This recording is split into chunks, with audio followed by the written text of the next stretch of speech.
wonderful, wonderful panel right now. We're very excited. Really quick, just some logistical things. If everybody could please turn off your phones or silence your phones, that would be super awesome, just so we can all pay attention to the wonderful panelists we have. That would be really fantastic. Also, if you're a student here that is going to get some wonderful credit for being here today, there's a QR code at the front desk in the lobby. Take a picture of that. You should be fine. You will have all your proof that you need. Awesome. Well, without further ado, thank you all so much for coming. If you weren't here at the first narrative session, my name is Camille Maria Acosta. I'm the Folklife Specialist with the Kentucky Folklife Program, and I'm so excited that you all are here. The Kentucky Folklife Program prides itself in documenting, presenting, conserving the traditional folklore in and around South Central Kentucky and the region. So we're so excited to be here talking with you all, talking to the brilliant women next to me. So without further ado, before I introduce this panel, we are talking about inspirations in this hour. So we're super excited about that.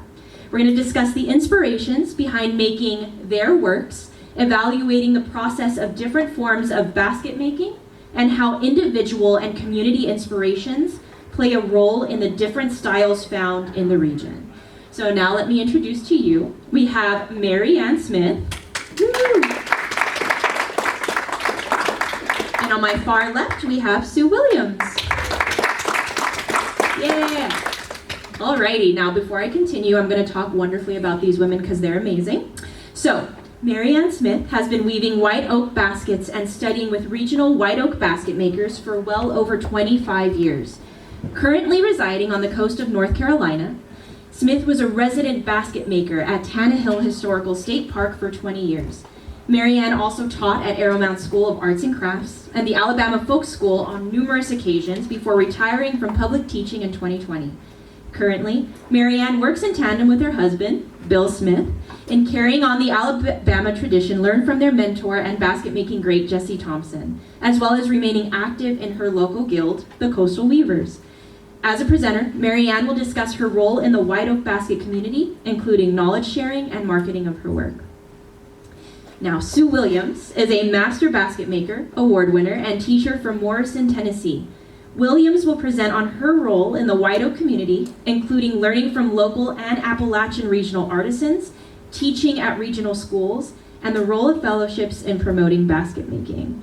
So let's get one more round of applause.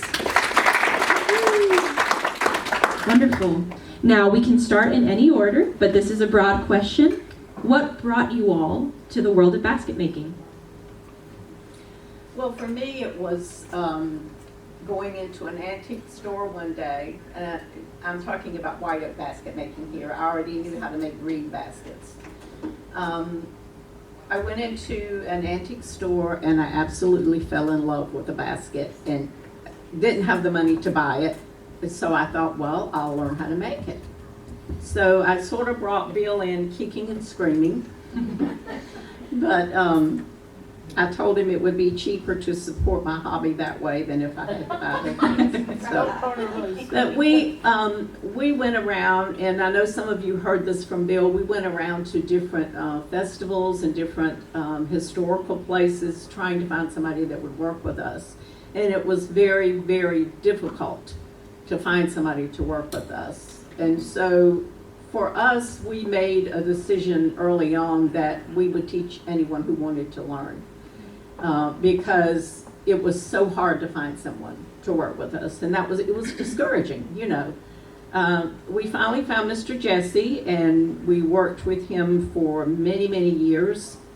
And for 2 years, we had a grant from the Council of Arts to work under him, but we continued to work with him until he passed away.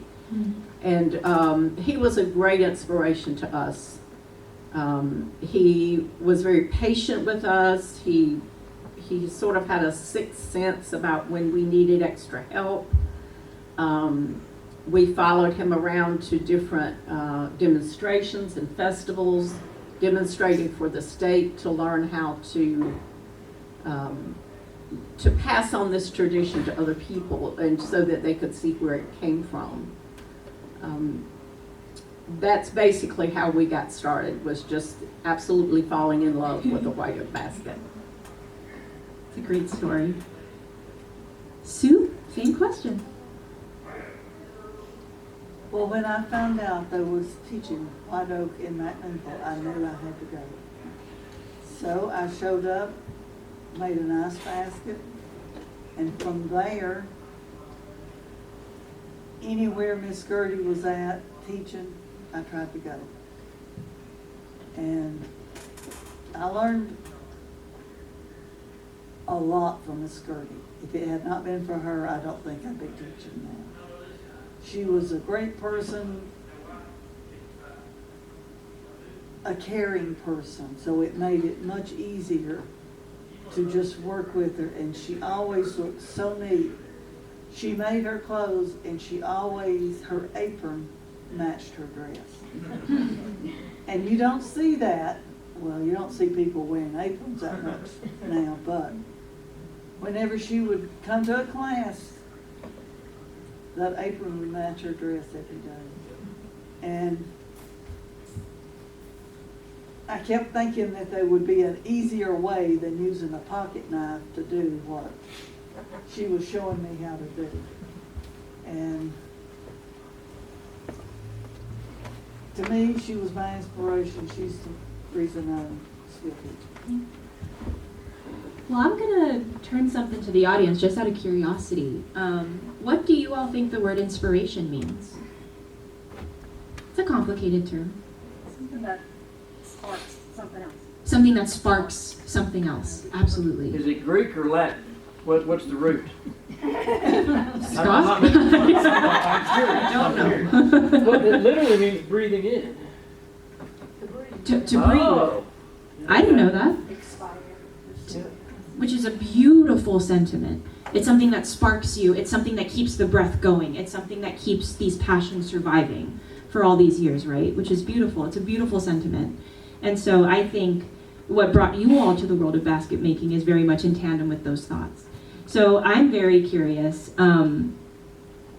personally, what does inspiration specifically mean in basket making? So whether that's in the materials you use, or the intricacies of how you weave the basket, or the traditions that you all were taught. What does it mean to have inspiration in basket making?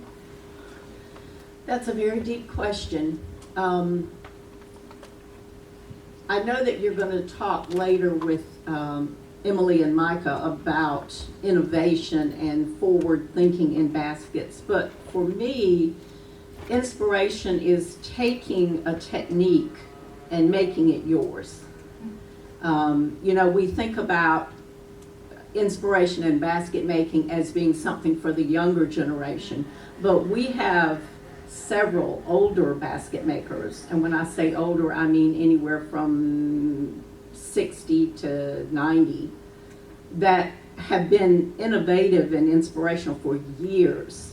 Aaron Yakum, even though he did very traditional basket forms and shapes, if you look at one of his pieces, there are things in it that will just melt your heart. They're so beautiful and different than what you'll see anywhere else. And people like Leon Newhouse, he takes white oak to a sculptural form. And I think about Scott here in the audience. He does some very inspirational things with white oak, making changes that it doesn't affect the fact that it's a traditional basket, but it's his spin on it. Right. It's what he sees in it and what it can be. Now, I'm a traditionalist to the core. I am a hardcore traditionalist. Can you explain what that means? It means that I love functional pieces. Yeah. Any basket in my house, and I know Bill mentioned this before, I pick out of my garden with an $800 egg basket. Wow. Because that's what it is to me. It's to be used, it's to be loved and enjoyed. What good does it do me if it just sits on a shelf and collects dust? I want it to do what it always did. What it did for my great-grandparents and their great-grandparents, that they used it in everyday life, and that's inspirational to me, that I can take something so valuable and so beautiful and weave it into everyday life. That's a wonderful way of putting it. So functionality is in a sense, your inspiration. It is to me. That's really cool. Just making sure it's part of everyday life Mhm. in the story. That's awesome. Sue, very similar question. Well, I look at it different than me. My baskets are sitting on a shelf, collecting dust, but they do not go to the garden. Do you have a garden, Sue? I didn't this year, I did before, but they have never gone to the garden. Right. I like being able to tell someone else and show someone else how to make a basket that I think is art, not a functional. I guess Miss Gertie, after her hard time growing up, and then whenever baskets would sell for quite a bit of money, it was an art to her. It was no longer a functional basket. So mine is art. They're not functional. But they could But be. they are. They could be, but Yeah. I don't. I mean, if we really want to define what the word functional means, right? I think, and in the previous narrative stage, Bill had a really wonderful sentiment about this idea of survival, right? Like functionality, utilitarian, like use of a basket. Right.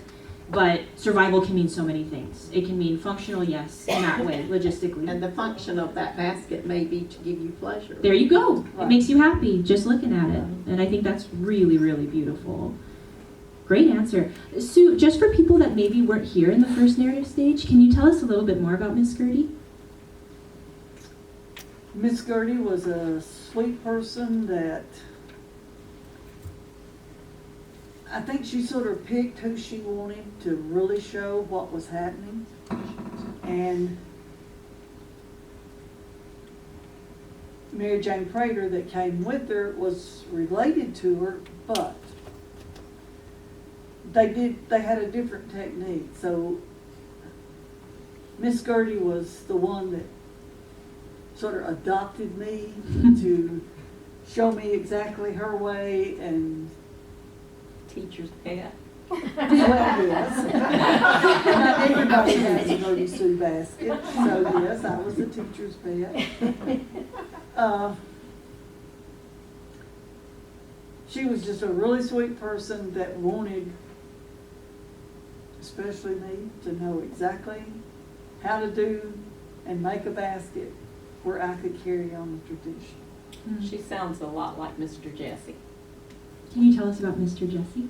Mr. Jesse was maybe a 5th generation basket maker, but nobody in his family at the time was interested in learning how to do the white basket. So when he met us and gave us that little stick of wood and said, go home and make a basket, and we did, we took it back to him and he said, I can see you're interested now. And he was just thrilled to have someone to work with. And in later years, when his daughter retired from teaching, she became more interested in it. But for years, she didn't really have the time to work with him like she wanted to. But he was that kind of person. He was very giving, would share anything he knew with you, and just a wonderful, sweet person. He was just a treasure, an absolute treasure. I think This is my second daddy. that's beautiful. And, you know, whether it is with Mr. Jesse, Miss Gertie, how do you all use their inspirations, the things that they've taught you, into your baskets today? What are some of the things that you remember, you think about when you weave your baskets? Oh, I think about him every time I make a basket. Yeah. I can see that little smile on his face, and he was a lot like Leona Waddell in a lot of ways. His baskets were much cruder than hers, but he also did not use a lot of tools, and she doesn't. He used a pocket knife, a butcher knife. He never used a draw horse. He never used a froe. And so that's how we learned, with very minimal tools. And he had a humongous pair of scissors, and I've got to have these little tiny things to cut small splits, but he used that great big pair of kitchen shears and a pocket knife and a butcher knife and a mallet, and that's all the tools he used. And but he was just such a caring, sharing person that he wanted you to know everything he knew. And I can remember one time I made a miniature egg basket, I think it was, and I took it to him to see, and he said, "Well, you've surpassed me now." And he was proud of that. He was very proud of that. That's a good teacher. And that is what we have. That's one of the reasons this gathering means so much to us, is that for close to 30 years we have sought younger people to get interested in the white basket making. And the last couple of years there have been some new young faces in this group, and that's so exciting to us to see that. I mean, we're not getting any younger, and we can't do it like we used to, but to know that there's somebody that's going to carry it on is very important. Well, you all are obviously teaching the wonderful teachings and giving the caring compassion that Miss Gertie or Mr. Jesse did too. So thank you all for that, because you bring the students in and you keep them there. Yeah. So, Sue, how about you and Miss Gertie? Well, I have a lot more tools than Miss Gertie had. She had a pair of what I call sewing scissors and a pocket knife. And here I've got huge tool bag full of tools. Doesn't make you a bit better, does it? It does not, but it makes it easier. It does. It does. There you go. And I try to pass on what I know now that's made it easier for me. And hopefully the next generation, maybe something else will come up easier than what I'm using. I don't know. Now, I'm going to tell you, the first class I ever took with this woman, she didn't make anything easy. She worked me to death.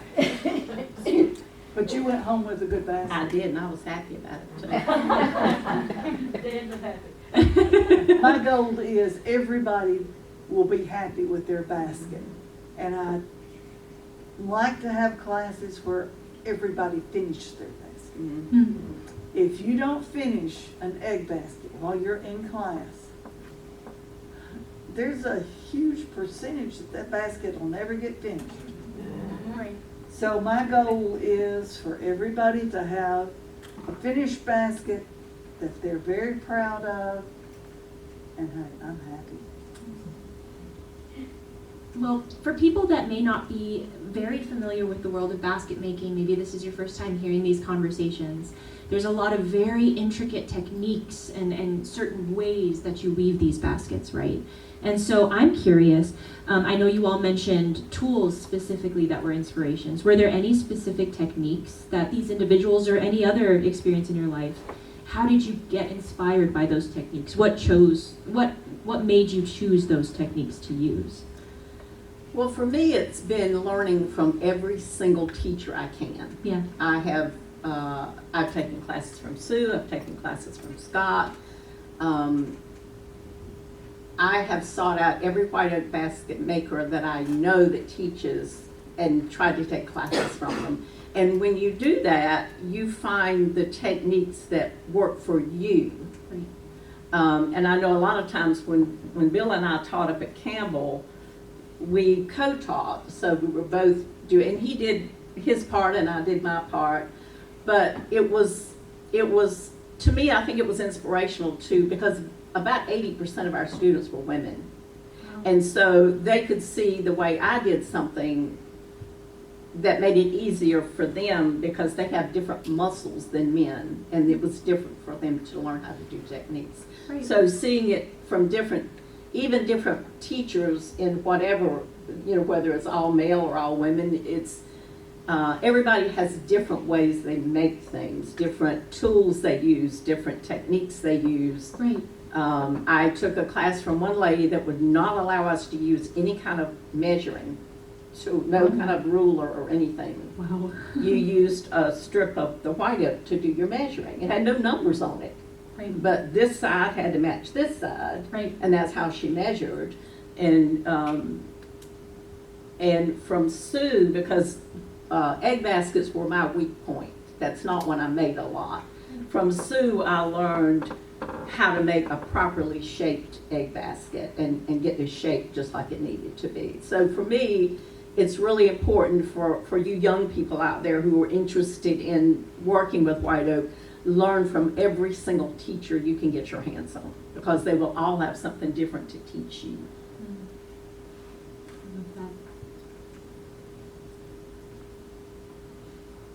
I have learned from several different teachers, and I try to explain different ways to where whoever's taking my class can pick the way that they can make it work. And I take measuring tapes with me. Mm-hmm. They measure from one side of the handle to the other. I want both sides exactly the same. I want a center mark down through my basket. So will they weave in that measuring tape to get the center? Then I want them to measure off exactly the same amount on each side. And then when you fill in that little bulge with your turnbacks, they're all going to be on the side. You're not going to have a turnback in the middle of your basket. I want it straight woven, right down the middle. No turnbacks, because it makes a little V, and you can't have that. Sue is very precise. And I think that's what's so interesting It is the way you both have described inspirations almost counters the way you both first introduced yourselves, right? Sue, you said, oh, I live for the art, I am artistic, and you're like, but I have these rules, I have these set ways of doing things, right? Or Marianne, right? I'm a traditionalist and it has to be functional, but you've talked so kindly about the teachers and the inspirations of heart that you've had woven into your baskets, which is amazing. That goes to show that there are so many different inspirations we can draw from, and more specifically people. People are a huge part in that, which is really cool. And I guess on the adverse of that, both of you work, every basket maker, right, works with the earth in some way. You're weaving with the wood and the trees and et cetera. So I'm curious, does that take a part, the earth itself, wood, trees, nature, does that take a part in your inspirations of basket making as well? Oh, absolutely, Yeah. absolutely.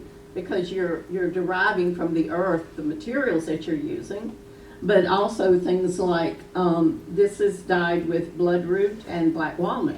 So that's another element from the earth that you're taking. Wow. And so many things that we don't think about, sitting out in the yard weaving, you've got the sun shining on you. So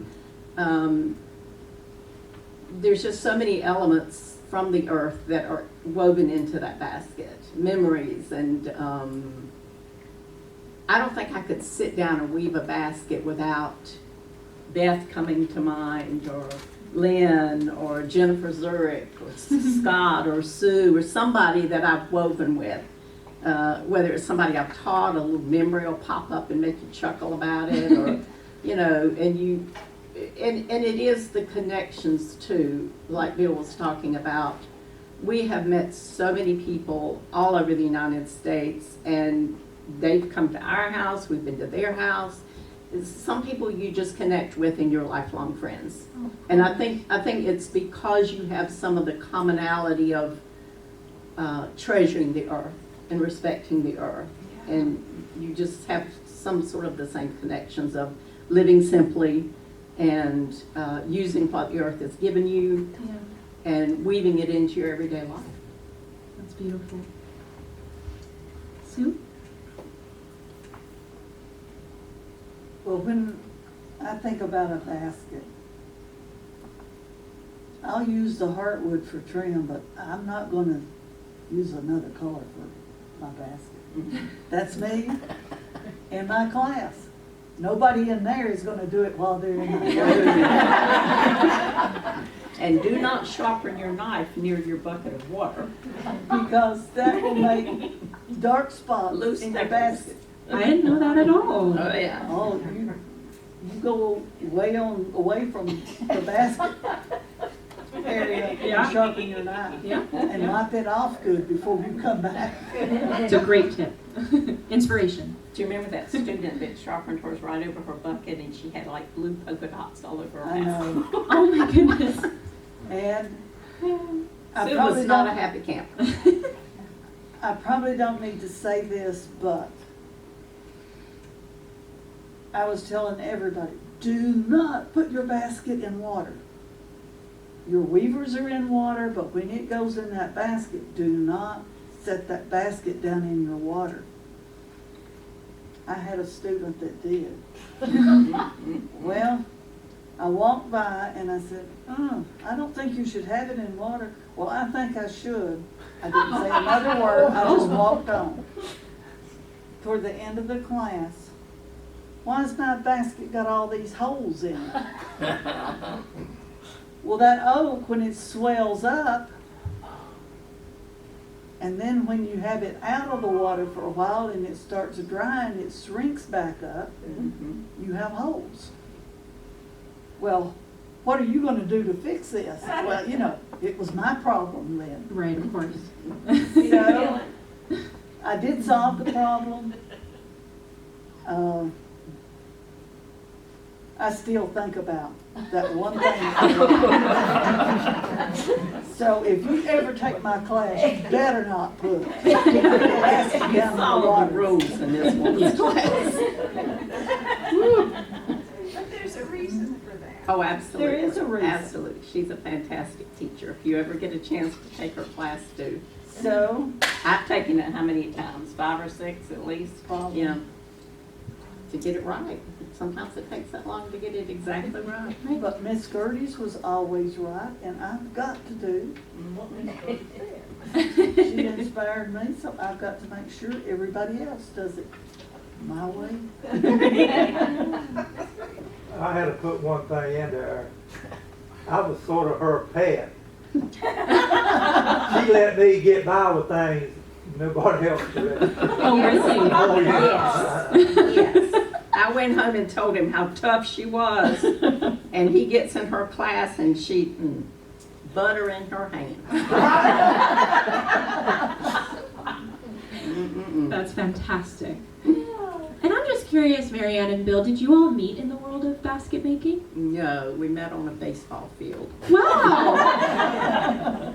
And then basket making came into play. We really honestly didn't get into basket making until our kids were almost grown. Wow. I guess they were in high school, Yeah. and we found a class. It was a reed class, but Right. it was a basket class. And then we started seriously looking for somebody to work in White Oak with us. Wow. Yeah. That's brilliant. That's cool that you all grew that experience together. Mm-hmm. And I think, again, it makes a great point to this idea of communal inspiration. You know what I mean? And I'm curious for both of you, why do you think it's such a inspirational social activity? You know, everybody that I've spoken to today, not even just in the narrative stage, but behind the scenes as well, speak so highly of the friends that they make when weaving baskets, and the teachers, and the camaraderie, and the connections. Why do you think this art form is so full of these beautiful social memories and inspirations? Well, I think part of it is the fact that baskets were so essential to everyday life many years ago. You know, your Native American tribes, your African American communities, it was a part of their life that they had to do, and they had to pass down to their children and their grandchildren. But when you look at it and you think about it, look at some of the designs and things that are in some of the baskets that you see. They didn't have to make them that way. They were functional, Right. but they made them beautiful. And so, you know, it would take you some time to sit at someone's feet and learn all of these designs and techniques, because they didn't write them down. And so you spent a lot of... Shared with us what you've learned from your teachers. What about from your students? Great question. Lots. A lot. Lots. There's been times that we were teaching and a student would say, well, why do you do it that way? Why can't we do it this way? And it worked better. And so we learn a lot from our students, a lot of times. Or they'll have a way of, you know, maybe they're an engineer or something, they'll have a way of thinking about something that we just never tried. But when we tried it, it worked. And it worked well. So we always learn a lot from our students. Always. I had one student, he was an architect. Mhm. He couldn't make the basket unless he drew it out first. So Yeah, by the end of the yeah, first yeah, day, yeah. we were in another room Yeah. with a big piece of butcher paper or something. We drew out what he was going to do, and he finally said, I got it. Mhm. Then he went to town. Yeah, But that's the way he Yeah. had to think about that's it. the way his mind worked. Yeah. Yeah, you will learn a lot from your students. If nothing else, patience. Very true. Good answer. All right, last question. Have you ever had a student that was a prodigy? Yes. Yes. Yes. That has been our dream for 30 years, to try to get someone who will carry this on. Emily has worked with us a little bit, and she's carrying it on. Billy Ray worked with us a tiny little bit, but I think we scared him. And I scared you, tell the truth. you scared him. And one of the people that's coming to the gathering tomorrow was in our mentorship program at John Campbell in 2020, and she will be a fabulous basket maker. And other ones that, even though we didn't work with them, like Micah, we still feel a connection with him because, you know, he sought us out to learn, and at the time we weren't teaching, but we could steer him to someone who was teaching. Vicki has been one of our students. We have a lot of students here. Daniel started coming to our gathering when it was still at our house, and he has just taken off with the white egg basket making. So we have several people in this room who are now teaching because either they learned from us or learned from someone that we steered them to. Right. Yeah. Can I defend myself? I'm gonna tell the truth now. When I first met you and Bill, you said you were at Tannehill, Mm-hmm. and I said I'm interested in learning white oak, and I made some baskets and blah blah blah. I don't know which one of you told me, but you said go out and get yourself a tree, It was good. and bring it back, and then we'll talk. There was a reason that we did that. And I brought the tree. And there was a reason we did that, because for several years, and this is what made us understand why the other people wouldn't work with us. We would have students that wanted to learn how to make white egg baskets, but basically what they wanted was a free basket. They wanted to work with us do the splitting out and help them make the basket, and you never saw them again. So Bill wanted to start charging for classes, and I just couldn't do it. I said, nobody charged us. Mr. Jesse never charged us a penny. I cannot do it. I said, so why don't we say, if they want to make a basket, they bring us the tree. So that was my thought. But that was the reason. You hit us at the wrong time. We had to find a middle ground where we knew the person was interested enough to put some time and work into it. Because I would not charge people. I just couldn't do it. I just couldn't do it. Now, I don't believe I want to charge nobody, because I've been retired for 16 years. I was an electrician. I've done at least 30 or 40 things, people I've never seen, and I don't charge a penny. I do things because I love to, not because of the Yeah. money. Yeah. But I mean, if when we taught at Campbell and places like that, of course, they charged the students. But personally, when we taught from our home, we never charged anybody. Wow. We just couldn't do it. Just couldn't do it.